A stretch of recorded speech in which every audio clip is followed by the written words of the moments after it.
ಇವತ್ತು ನಾನು ಲಿಂಬೆ ಹುಳಿಯಿಂದ ತಂಬುಳಿ ಹೇಗೆ ಮಾಡೋದಂತ ತೋರಿಸ್ತಾ ಇದ್ದೇನೆ. ಜ್ವರ ಬಂದು ಬಾಯಿ ರುಚಿ ಕೆಟ್ಟಾಗ ಅಥವಾ ಅಜೀರ್ಣ ಆದಾಗ ಈ ರೀತಿ ತಂಬುಳಿ ಮಾಡಿ ನಾವು ಕುಡಿಬೋದು ಅಥವಾ ಅನ್ನದ ಜೊತೆ ಕೂಡ ಇದನ್ನು ಬಡಿಸ್ಕೊಂಡು ಊಟ ಮಾಡ್ಬೋದು. ನಮಸ್ಕಾರ, ನಾನು ಅಂಬಿಕಾ ಶೆಟ್ಟಿ. ಸವಿರುಚಿ ಕಾರ್ಯಕ್ರಮಕ್ಕೆ ನಿಮಗೆಲ್ಲರಿಗೂ ಸ್ವಾಗತ. ಮೊದಲು ನಾನಿಲ್ಲಿ ಒಂದು ಲಿಂಬೆ ಹಣ್ಣನ್ನು, ಇಡೀ ಹಣ್ಣನ್ನು ತೊಗೊಳ್ಬೇಕು, ಮಧ್ಯಮ ಗಾತ್ರದ್ದು, ಸರಿಯಾಗಿ ಹಣ್ಣಾಗಿರಬೇಕು. ಅದನ್ನು ಈ ರೀತಿ ಡೈರೆಕ್ಟಾಗಿ ಬೆಂಕಿ ಮೇಲೆ ಇಟ್ಟಿದ್ದೇನೆ. ಇದನ್ನು ಆ್ಯಕ್ಚುಲಿ ಕೆಂಡದಲ್ಲಿ ಸುಟ್ಟು ಮಾಡಿದರೆ ತುಂಬ ಒಳ್ಳೆಯದು.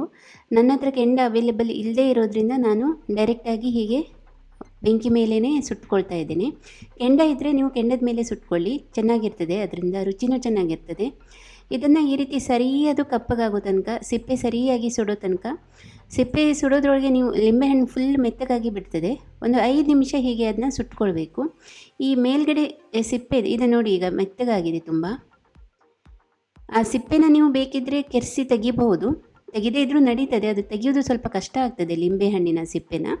ಬದನೆಕಾಯಿ ಎಲ್ಲ ಸುಟ್ಟಾಗ ನಾವು ತೆಗೆದಷ್ಟು ಸುಲಭ ಆಗೋದಿಲ್ಲ. ನಾನು ಈಗ ಬೀಜನೆಲ್ಲ ತೆಗಿತಾ ಇದ್ದೇನೆ. ಬೀಜ ಹಾಗೆ ಇಟ್ಕೊಂಡ್ರೆ ಸ್ವಲ್ಪ ಕಹಿ ಬರ್ತದೆ. ಮತ್ತು ಈ ಲಿಂಬೆಹಣ್ಣನ್ನು ಇಡೀ ಸುಟ್ಟು ಸಿಪ್ಪೆ ಸಮೇತ ರುಬ್ಲಿಕ್ಕಿದೆ ನಮಗೆ. ಹಾಗಾಗಿ ಸ್ವಲ್ಪ ಇದು ಒಂದು ಇಡೀ ಲಿಂಬೆಹಣ್ಣು ಉಪಯೋಗಿಸಿದ್ರೂ ಕೂಡ ಹುಳಿಗಿಂತ ಜಾಸ್ತಿ ಅದರಲ್ಲಿ ಸ್ವಲ್ಪ ಕಹಿ ಮಿಶ್ರಿತವಾಗಿ ಇರ್ತದೆ ರುಚಿ. ಅದನ್ನು ನಾವು ಮಜ್ಜಿಗೆ ಹಾಕಿ ಸರಿಯಾಗಿ ಬ್ಯಾಲೆನ್ಸ್ ಮಾಡಬೇಕು ರುಚಿಯನ್ನು. ಆದರೆ ಈ ರೀತಿ ಸ್ವಲ್ಪ ಸಿಪ್ಪೆನ ಹೀಗೆ ಕೆರೆಸಿ ತೆಗಿಬೋದು. ನಿಮ್ಗೊಂದು ವೇಳೆ ಅದು ತೆಗಿಲಿಕ್ಕೆ ಆಗದೇ ಇದ್ದರೂ ನೀವು ಹಾಗೇ ಹಾಕಿದರೂ ಕೂಡ ರುಬ್ಲಿಕ್ಕೆ ಅಂಥ ಏನು ಅದರಿಂದ ರುಚಿ ಕೆಡೋದಿಲ್ಲ, ಹಾಕ್ಬೋದು. ನಾನು ಅಷ್ಟು ಪೂರ್ತಿಯಾಗಿ ತೆಗಿತಾ ಇಲ್ಲ, ಹಾಗೆಯೇ ಹಾಕ್ತಾ ಇದ್ದೇನೆ. ಬೀಜ ಮಾತ್ರ ತಕ್ಕೊಳ್ಳಿ, ಮತ್ತು ಈ ರಸ ಸಮೇತ ಸರಿಯಾಗಿ ಅದನ್ನ ಮಿಕ್ಸಿ ಜಾರಿಗೆ ಹಾಕ್ಕೊಳ್ಬೇಕು.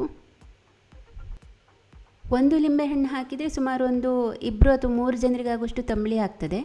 5 ದೊಡ್ಡ ಚಮಚ ಆಗುವಷ್ಟು ಹಸಿ ತೆಂಗಿನ ತುರಿನ ಹಾಕ್ತಾ ಇದ್ದೇನೆ ಮಿಕ್ಸಿ ಜಾರಿಗೆ.